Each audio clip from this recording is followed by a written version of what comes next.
हर हर महादेव।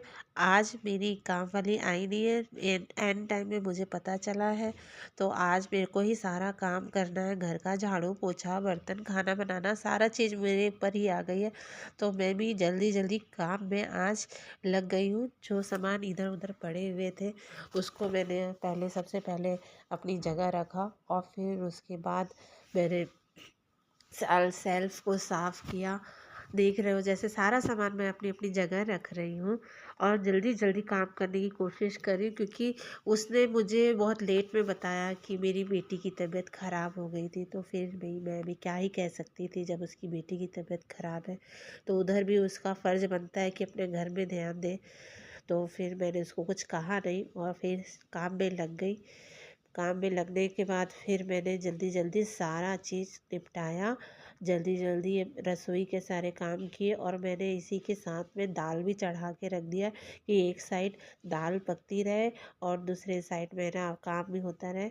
और तो देखिए इतने सारे बर्तन भी हैं, मेरे को बर्तन भी धुलने हैं, तो मैंने भी बर्तन भी फटाफट फटाफट मैंने सारे बर्तन धुले। और धुल कर फिर उसको धुलने के लिए ठंडा पानी बहुत आ रहा था, तो फिर मैंने उसमें गीज़र भी चालू किया पानी का, जिससे मुझे थोड़ा सा आराम तो मिला ही।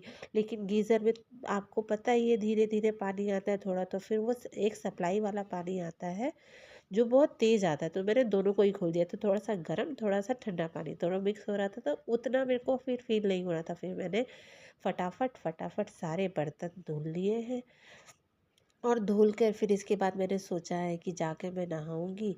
और मैंने यहाँ पे मेरी दाल भी पक चुकी थी, तो फिर मैंने उसको फिर चावल चढ़ा दिया था, और मेरे यहाँ पे सारे बर्तन धुल चुके हैं, और उसको मैंने सजाकर अपनी अपनी जगह रख दिया है।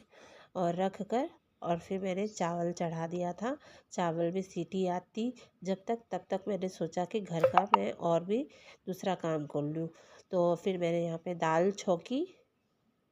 दाल छौंकूंगी तभी तो चावल चढ़ेगा ना। ये तो सभी को पता है कि एक कुकर एक ही रहता है, तो एक दाल में ही मैं एक ही कुकर में सॉरी दाल बनाती हूँ। दाल में सीटी आती है, तो फिर उसके बाद मैं उसी कुकर को मैं चावल चढ़ा देती हूँ। तो मैंने दाल का तड़का ही बस लगाया। मैं इसमें टमाटर ना प्याज मैंने कुछ भी नहीं डाला, बस लहसुन और जीरा और ये हींग डाल के मिर्चा डालकर तड़का लगा लगा दिया। और ये थोड़ी सी कलर वाली मिर्ची है जो कि मैंने डाल दिया, तो तड़के में थोड़ा सा अच्छा लगता है, दाल देख के भी अच्छी लगती है, खाने की इच्छा करती है। तो और मैंने ये यहाँ पे दाल को तड़का लगा दिया, और यहाँ मैंने दाल डाल दी, और ये दाल मेरी बनके तैयार हो गई है। और मैं इसके बाद चावल चढ़ा दूँगी, और चावल चढ़ा दिया है मैंने।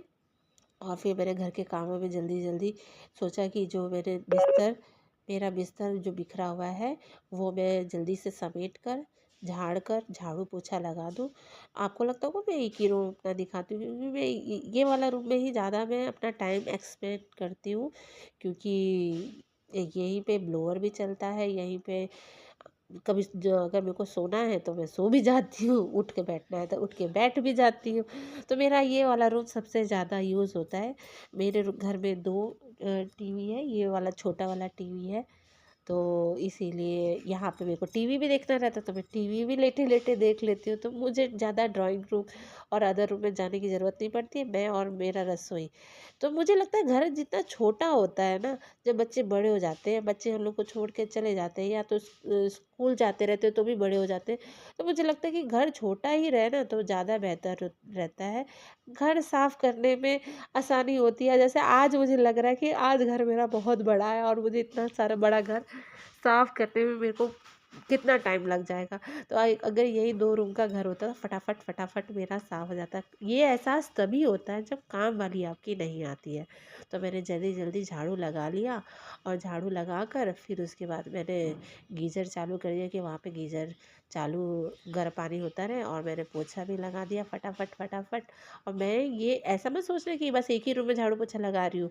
एक्चुअली मैं वीडियो को रोक रोक के बना रही हूँ, तो आपको सारा चीज़ दिख नहीं रहा है। मैं अब नहा ली हूँ, नहा के तैयार हो गई हूँ और मैंने सोचा कि इसी साथ साथ पूजा भी कर लूँ। तो मैंने पूजा भी कर लिया फटाफट और फिर मेरा ये आज का दिन तो यहीं पे समाप्त हुआ। और मैंने फिर इसके बाद अपना रसोई गया, रसोई में जाकर फिर जल्दी से मैंने आज साग बनाया। मेरे यहाँ डेली ही थोड़ा थोड़ा साग तो बनता ही है, ठंडियों में साग ना खाएं तो मज़ा ही क्या। यहाँ देखो चावल भी बन गया और ये मैंने साग के लिए कढ़ाई चढ़ा दी। और यहाँ पे मिक्सी में मैंने अपने साग को, सरसों का जो साग होता है उसको पीस के बनाते हैं। देखो कई लोग कहेंगे कि हम तो ऐसा सरसों का साग नहीं बनाते, हम तो ऐसे नहीं करते, लेकिन देखो मेरे यहाँ तो ऐसे ही पसंद करते हैं। तो प्लीज़ कमेंट मत करना कि ऐसे तो सरसों का साग नहीं बनता है, हमारे यहाँ तो ऐसे बनता है। हम तो ऐसे ही बनाते हैं, मेरी सासू माँ ने मुझे ऐसे ही सिखाया है सरसों का साग, और मैं ऐसे ही बनाऊंगी चाहे आप लाख तरीका मुझे क्यों ना सिखा लो। ये तरीका मुझे जल्दी जल्दी हो जाता है तरीके से। अब देखो मैंने इसमें लहसुन डाला था, अदरक डाला, हल्दी डाला खड़ी खड़ी घिस के, और फिर उसके बाद मैंने जो मिक्सी में पीसा था उसमें जल्दी से छौंक लगा दिया और मेरा ये साग कंप्लीट हो गया। और फिर यहाँ का मेरा ब्लॉग ख़त्म होता है।